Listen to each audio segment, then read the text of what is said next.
இலங்கை தேயிலை சபையிலிருந்து இன்று காலை ஆரம்பமான நடைபவனி கொழும்பு காலிமுகத்திடல் வரையில் முன்னெடுக்கப்பட்டது.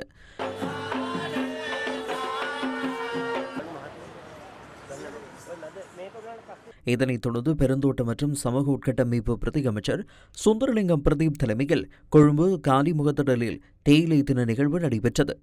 இந்த நிகழ்வில் இலங்கை தேயிலை சபையின் தலைவர் ராஜ் உபேசேகர் உள்ளிட்ட பலர் பங்கேற்றிருந்தனர்.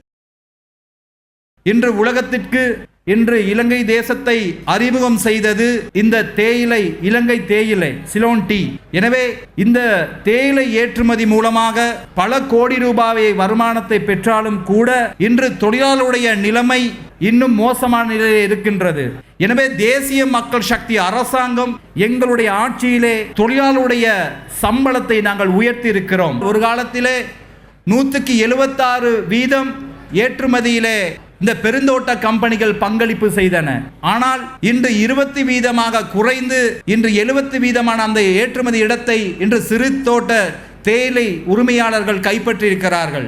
நல்ல விடயம். எனினும் எமது பெருந்தோட்ட கம்பெனியை சக்தி உள்ளதாக மாற்ற வேண்டிய பொறுப்பு எமக்கு இருக்கிறது.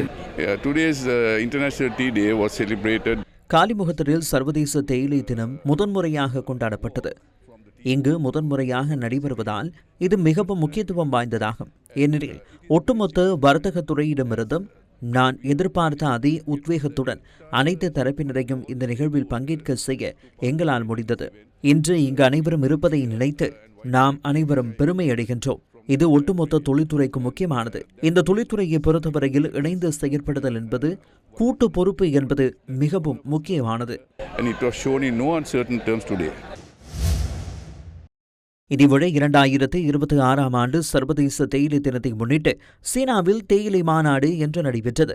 இந்த நிகழ்வில் பெருந்தோட்டம் மற்றும் சமூக உட்கட்டமைப்பு அமைச்சர் சமந்த வித்யாரத்ன கலந்து கொண்டிருந்தார்.